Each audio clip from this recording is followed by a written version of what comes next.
Welcome everyone.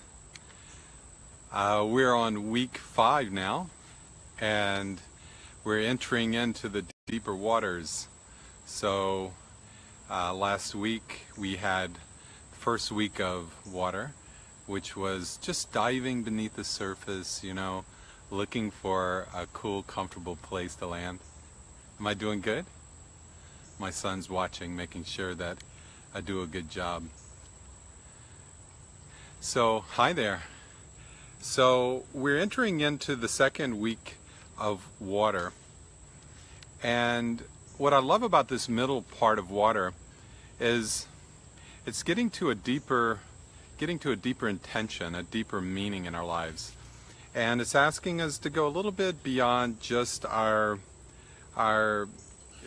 sort of ego knowing about who we are, why we're here, what we've learned about ourselves and the world, and what we know we're here to offer and envision that we'll bring into the world, all that creative fire. The water realm gets to a little bit deeper intention of why we are here doing what we're doing. And so, in that way, it's always good to ask why we are doing what we're doing. Certainly for myself and for this project of Soul Lab and connecting with all of you, and keeping a good a deeper sense of why it is we connect with each other and why it is that we bring up all these wonderful memes and articles and videos and things like that to share with each other. And why is there a need for something like Soul Lab to begin with? Certainly for myself, the deeper intention is to hold a space for us to meet in the middle, across belief systems, across ways of practicing, across ways of knowing the world, and meeting somewhere in the middle in the areas where we're connected. Hi, Dina Lynn. And meeting in the places where we all have a common stake in the world, where we all have common experiences. And in that place, we have this opportunity to share our traveler's notes about what it is that we've experienced along the path, and to truly speak from our uniqueness and our authenticity in a way that allows everyone to come to a higher state of connection with their understanding of the world and where we're at in our personal development. Hey Zach, hey Susan, welcome guys. Thank you for tuning in. And so, as we enter the second phase of water, the middle phase of water, I look at, the intention behind this medicine wheel, behind mandalas, behind the way we map out the world and the way we symbolically represent the world, where we live this, as Aldous Huxley would say, or Alan Watts would say rather, we live a life by analogy. And there's something to this. We're always living from the inside out, and we're always looking for some inner experience to be represented externally, so we can come to sort of a resonance with that and live into our truths in a more conscious and connected way. And so the middle phase of water really offers us the opportunity to go deeper. In astrology, it's the 8th house. It's a house of death, rebirth. It's a house of sexuality, they say. It's a house of transformation. And so I wanted to read just for a moment what, from this great book, it'll be backwards, I think, but Astrology, Psychology, and the Four Elements by an amazing guy, Stephen Arroyo. And he says about this area, which I have found well correlates with the astrological 8th house, this middle of the water realm where we're going deeper and really kind of facing our shadows, but in a deeper sense, we're looking for emotional security, right? And some level of soul security. Good morning, Dee Dee. Good morning, Mark. So he says about the 8th house, which is where we're at now, from an astrological perspective. The succedent water house, the 8th, represents the need to find emotional security. and soul security. Those with an emphasis on this house in their birth charts inevitably involve themselves in activities which they feel will provide them with some sort of deep inner stability. Many people attempt to gain this feeling of security by achieving power and influence over others.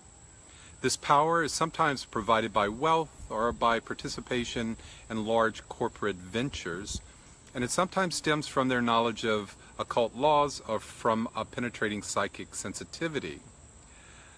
Other eighth house matters such as insurance and joint finances can be related to emotional security. The fact that the eighth house is called the house of death points out why people with an eighth house emphasis are often preoccupied with thoughts of death, afterlife, spiritualistic phenomena, and legacies. They're concerned with such matters because, although they may not recognize it as such, they sense within themselves a longing for soul security, from an assurance that their soul will be saved. So it gets into the conflicts around that and that sort of thing.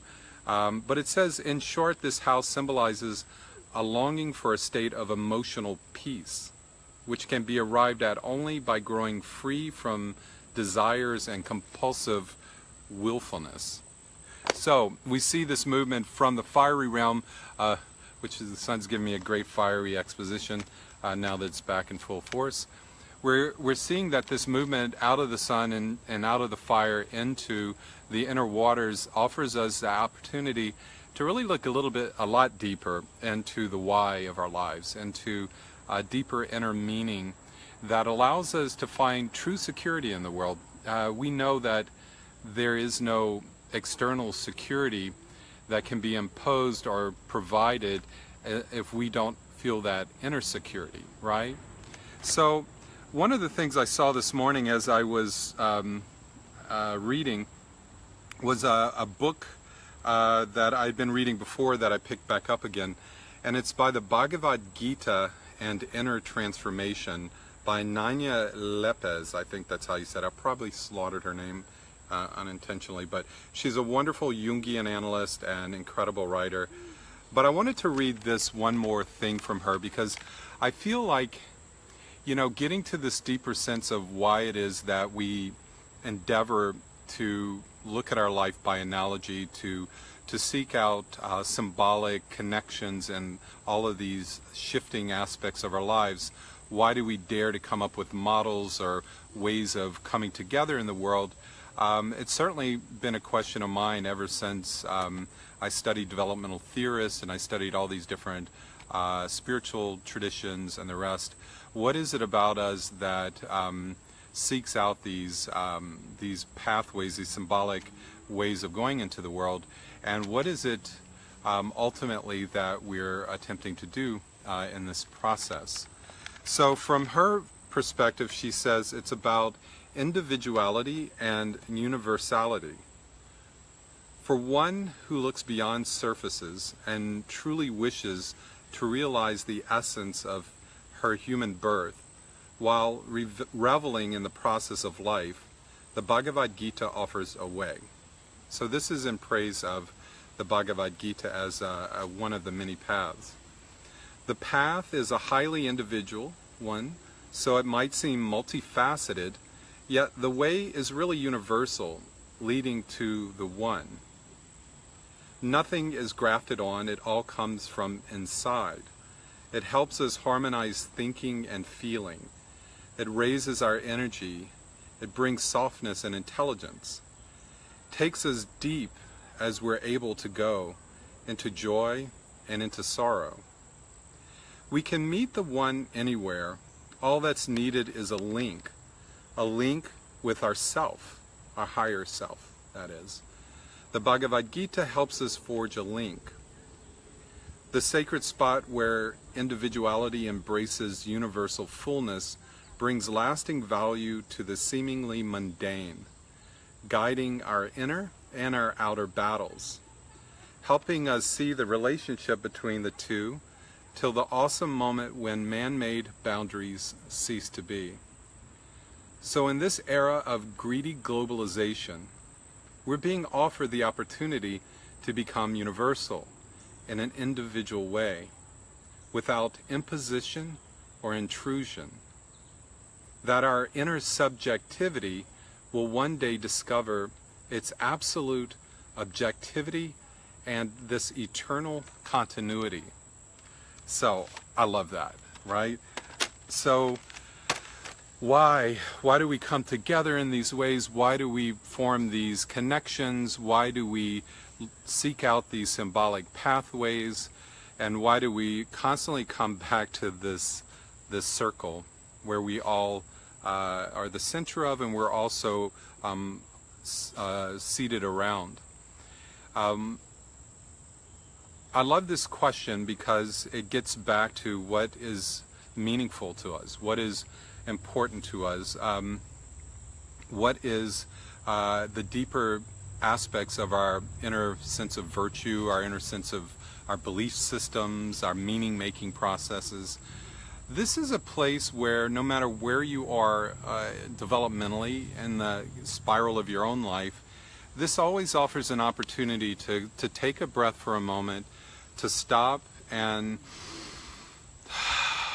to let go of all that you're holding together, you know. And this wonderful unified field theory, there's this notion of like the gunas, the Raja, Tamas, and Sattva gunas are the three elements of Western alchemy: the salt, things coming together; the sulfur, things falling apart and moving away. But the mercurial center constantly weaving in this need to bring things together and the need to let things open up and move away. And so, you know, neither falling apart or kind of constricting is life itself. Life is that weaving of those two wonderful potentials of coming together and expanding apart. And so in this way, we tap into that weaver in the middle, that dream weaver in the middle. And in order to get to that part of our nature, to kind of sink below this sort of egoic concept of self that's really forming a persona and really forming an objective way in the world, we're asked to give ourselves the opportunity to really tap into this deeper notion of self. Now we have this higher sense of self connected with, we consider kind of the higher self connected with the heavens and connected with the universe and that sort of thing sort of funneling in. But this is even going deeper than that. It's saying you, as an earthbound being, allow yourself to open up to this unique experience of being an embodied being that is an emotional being, that has an emotional intelligence, that has this emotional body, this yogi inside of us, that not only asks us to tune in, but demands that we do so, demands that we live a deeper level of authenticity. And in that way, you'll see, as every, you know, bright light creates a shadow, so does every wonderful emotional intention bring up something of a challenge on an emotional level. That when we focus on our emotional nature, one of the challenges can be that we are met with dark emotions, that we are met with memories that stir up these emotions, or emotions that conjure up memories to support or to further communicate this unrequited wound or hurt inside of us. Or it's a part of our nature that has not been fully assimilated into our nature, into our personality, or into our psyche, or into our outer worlds as a personality in a way that is congruent with your true nature. So again, one of the challenges we face with wanting to become deeper, more emotionally intelligent beings is that we need to cross that threshold beyond the shadows that rise up to meet us. You know, the challenge with that is if you found it to be something to be frightened about, or something to fight or pretend didn't exist, or to fear, or, you know, to be a victim of, then we fall prey to the very things that are asking for us to rescue them, to redeem them. But if we remember who we are and what our unique abilities are as conscious beings, of infinite beings, we remember that part of our charge was to come to this planet. Good? Thank you. I got the thumbs up from my son. That infinite beings, we come here in order to witness these incongruencies in ourselves as a way to witness them in the world that all others share as well. And in this opportunity, we become our own laboratory for our own soul, to be able to meet these shadows, not in battle, but in the sacred mirroring that allows for the God between to create change, to redeem, to rescue these parts of the parts of ourselves and our own true nature into something resonant. So when we meet with the shadow parts of our nature, it truly is an opportunity to drop down into the heart and to really be emotionally connected, intelligent, holding space for these parts of our nature so that they can be recalibrated, transformed into a really deep ally for us, so that we can go deep into our emotional intelligence without fearing emotional upset all the time. So that's one of the wonderful gauntlets I see of this middle realm, this 8th house place of scorpionic challenges, is that the goal here is to be able to attain some inner state of emotional and soul level security.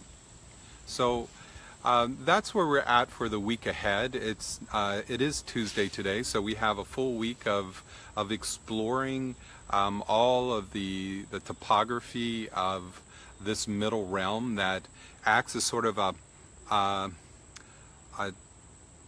gateway between the upper realm of water, which is so comforting and nurturing in Mother's arms, to coming into this place of deeper recognition of deeper levels of being. And when we can navigate through that really well, the following week will release us into this really in the vernacular of the astrological, releasing us into this very Neptunian, Piscean state of deep flow, connection with Gaia, connection with our deeper nature, where the dreams of new ways, of the big dreams, the big visions come forward that will guide us along our journey. And so you can see that the reason why we're choosing to spend a week at a time on these areas is that it's a way of honoring these experiences we have beyond this idea, well, intellectually I understand this, I get it. It's more of an opportunity for an entire week for yourself and for us as a collective to be with these aspects of our lives, not as these separate sort of chaotic events that we all seem to have on occasion, but as seen within a dynamic whole. And seen within that whole, having agency within itself, but also transformative agency for the entire process.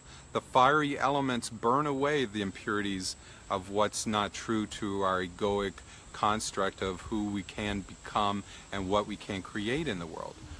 The watery realm offers this alchemical opportunity to wash clean the impurities within, to release the heaviness, the dark files in there, to release them, to forgive them, to let them go, so that we can find ourselves buoyant and flexible and fluid enough to really go deep with our fellow humans, with our family members, with our soul groups, right?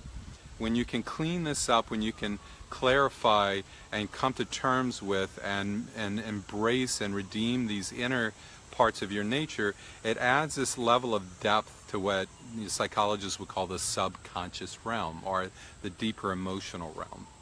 And that'll set us up really nicely in a couple weeks when we get to the earth realm and we start bringing our resources together out in the fiery world and in from this inner watery realm. We'll have the opportunity to really bring some true gold forward, and that's a big part of the why. Why do we spend time in these areas that we all are, at this point in our lives, fairly well versed with, in some relationship with or another? Why do we do this? And the answer is that An examined life, a life held in regard, is a good life, a life that when we focus on something, anything, whether it's pain in our finger or a pain in our heart or this joy in our heart, whatever we consciously connect with, there creates this synaptic connection that creates this biofeedback, that creates this opportunity for resonance, that creates the space for the God between, this sort of redemption of any way that's out of harmony. It allows for this place of harmony to come in. So we know well that an examined life, or a life held from a conscious witnessing, is a life that holds space for what is to become exalted to its highest form of possibilities. And in this way, we're focusing a week of attention on the watery world of inner shadows and inner dreams, and this quest, this ever-present quest for inner security that we may project out into the world, but is always an inner experience wanting to be had. Mr. Ken and Wendy, good to see you guys. Thank you all for being here.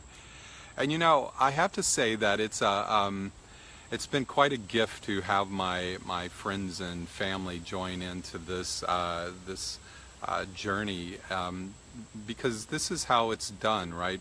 Like the Bhagavad Gita says, it's a very individual journey that we're all on, but we do it as a collective prayer, as a collective connection. And in that way, we can bring all of our beauty. I mean, I look at all of you and I see the depth of wisdom that you have that is incredibly unique. Some that you recognize and some maybe you don't recognize in yourself, but I see it. And others see it too, clearly and deeply, feel it. And so, you know, the one thing that I hope you see this space as, we're holding space for, David, good afternoon, sir, is this opportunity for us to really bring forth our unique wisdom as a jewel, as an elixir, as a field of elixirs, where, as Rumi says, we can meet in that field between wrongdoing and right practices and wrong practices, where we can simply come together in a way that says, here's what I've learned from this journey in these areas, right? And this is what I offer to each of you from my own experience. And together, if we come together in this way, we all know what that can bring. Something new emerges that's greater than the sum of the parts, right? So we're doing really well, I think. I'm getting a little emotional. That's about 30 minutes, about right. I definitely feel that, you know, especially after the eclipse, and certainly as I've gotten back on Facebook just a few minutes, I feel that, you know, the agitation and the pain in the world, and I feel all the challenges that we're all being faced with at this time in our lives. And good, thank you. And I hope that we all can become clearer and clearer. You want to come over? Come. We all can become clear of how powerful it is to come together, to support each other, not just in words, but from the heart, and hold a space between us for something much more beautiful, even than what's already there, to come through, because this is where the new ways will come through. Something mysterious is happening between us all. And as I look at, you know, the Lomi Lomi practice of Ken, I look at David's work with pain management, I look at Wendy's work with children and with spirituality and art. Everyone is very gifted in these incredible ways, and the goal is to allow everyone to bring that genius forward and come together, at least on the Soul Lab group, for each week to focus our genius and our insights in these key areas and to share from that place. Tiffany, love. So I'll leave it at that, guys.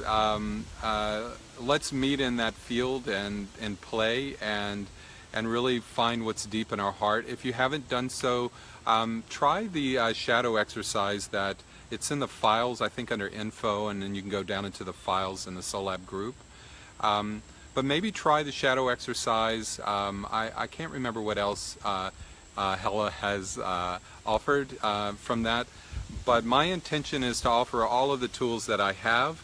I will be working on more meditations and guided journeys to support all of our practices, but I invite all of you to bring in your gifts that can support us in these key areas.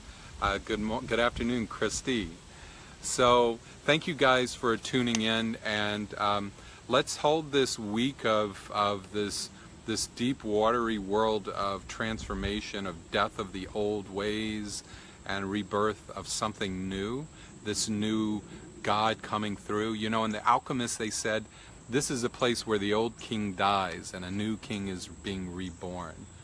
Well, let's hope that this king is has his queen, and this queen has an understanding that there's the playing field has changed a bit, that there is no more hierarchy in this pyramid scheme that has been put in.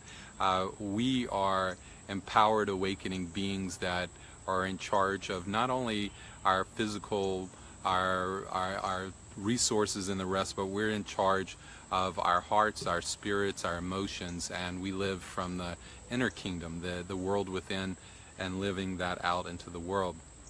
And so in that way, let's hold a space for that new wisdom coming through all of us, and to share in that as we go through the week ahead. So please keep in touch and stay tuned into the heart and see how where the resistances might be coming from, where the challenges might be, either through distractions or through negative emotions. And notice what tools you already possess to help you breathe through that. And you know, hold space for the dragons in your inner world, and bathe them in light from the heavens and earth, and see what they might transform into, like, you know, fairy godmother sort of stuff. And see if how much you can change the way that you are in relationship to these challenging parts of yourselves. Because we all really are being asked to come into a level of mastery of our inner worlds so that we can help master this new outer world and bring it into a place of high achievement and high levels of love connections, right? So that's the gauntlet I throw to all of you, to hold that deep space, even when it seems easy to get distracted by the world and by politics and all those other things. There's so much magic around us right now. It is a bit overwhelming. This world is changing beautifully. I see amazing things coming forward, and I only see the other side, the darkness and the despair and the chaos and confusion, as a necessary counterpart to this immensely powerful uprising of the order within chaos that is coming through to bring this new way. It's not a hairy-fairy sort of fairy tale we're telling ourselves. It's real. And I know you feel it too, and that's why we're here. So let's follow through with this and go deep for the week. And connect, reach out if there's any questions or need for support, or you want to share your insights and your experiences with our wonderful group. Take care, guys. God bless you. Love you. Keep in touch, and I'll see you in the virtual realms or in person. Thank you, guys.